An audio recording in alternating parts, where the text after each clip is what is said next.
урукудордогу мушриктердин белгилүү бир ырым-жырымдар болгон. Ошол нерсени катуу карманышып, ал-ияфа деп коет. Ал-ияфа деген бул учуп жүргөн чымчыктарды ошого жоромолдоп чечим чыгарган да. Же бир нерседен айнып кеткен, же ушуну кылабыз деп.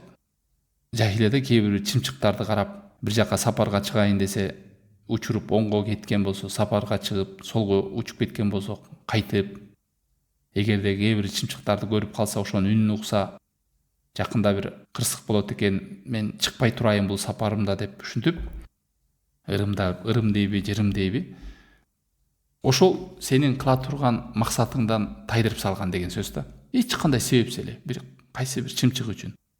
Ушул нерсени ислам тыйды. Бул нерсе туура эмес экенин.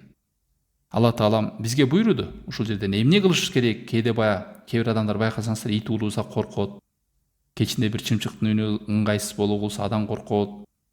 Жанатип мышык өтүп кетсе барбай, түндө ун бербейт, акча бербейт, мындай деп бир нерселерин ушинтип, келечектен коркуп алдыда бир кырсык болуп кетет ушунун себеби аркылуу деп, себеп болбосо деле ал ошону байлап алат, шарият байлабаса деле. А бул жерде эмне кылыш керек? Адам баласы Аллахка таваккел кылып, Аллахка таянып, бир кадам иш кылайын десе, баш айланып, экеленип, айнып аткан болсо, намаз берген бизге 2 рекет истихара намазын окуп, Аллахтан дуа кылып, суранып, мага туурасын жеңилдетип Аллахым деп, анан тажрыйбасы бар, ошол жакта жүргөн адамдар менен кеп кеңеш кылып, көкүрөнгенен кылып, бисмилля деп ишти баштайт болду. Эки эле нерсе, намаз окуйсуз, анан кайсы тармакты иш кылайын деп атасыз, ошол жактагы адамдар менен бир сыйра кеп кеңеш аласыз, болду. Жанантип, же Аллахка жүрөгүн байлабай, махлукаттан коркуп, ошентип өзүнүн кыла турган, максат кылган кадамынан тайып, бара турган сапарынан кайтып, жинди болуп Алла сактасын.